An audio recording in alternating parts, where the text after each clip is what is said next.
Donc c'est une bonne information que je vous donne. Maintenant, je vois dans les réseaux sociaux des militants de son parti qui disent qu'il est mal en point, etc.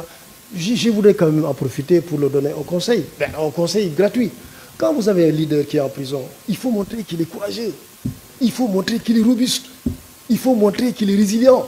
Mais si vous dites non, il est tombé, il se sent mal, il va mourir, non, pas du tout. Le leader, on lui souhaite longue vie, on lui souhaite bonne santé, on dit qu'il est en bonne santé, il résiste. Mais voilà, même les fake news, il faut quand même parfois faire de bons fake news, de bien les manipuler. Donc c'est un fake, il n'est pas malade, il est bien suivi.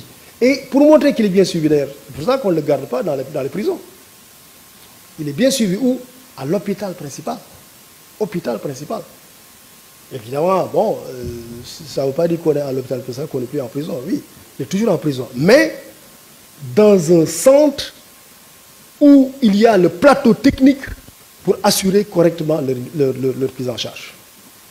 Voilà, donc il y a d'autres qui sont au pavillon spécial de Dantec. Pour l'essentiel, ils ont arrêté la grève de la faim. Il y a le CIE Pape Alé Niang qui continue sa grève de la faim. Et ça aussi, vous êtes journaliste, je dois aussi être transparent avec vous. Il a choisi de continuer sa grève de la faim. Tous les pensionnaires de l'hôpital acceptent les soins et s'en portent bien ou mieux, mais lui, il n'accepte pas les soins. Ça aussi, je dois vous le dire. Et je veux aussi que l'information soit relayée. Lui, il n'accepte pas les soins. C'est un souci de transparence. Parce que je pense que la communication, c'est ça. Il n'y a pas à cacher des choses, non.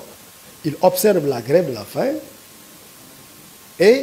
mais il refuse de prendre des soins. Évidemment, il peut y avoir des conséquences dommageables. Mais l'hôpital assure un suivi et un contrôle régulier sur son état de santé. Donc voilà ce que je voulais dire sur le suivi sanitaire des pensionnaires des établissements sanitaires.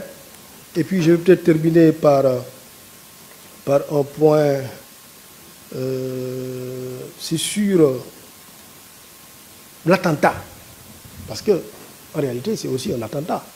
L'attentat qui a été commis à Yarach, sur un bus. Des individus qui sont dans un bus, qui vont aller à leur travail, qui vont vaquer à leur occupation, se sont vus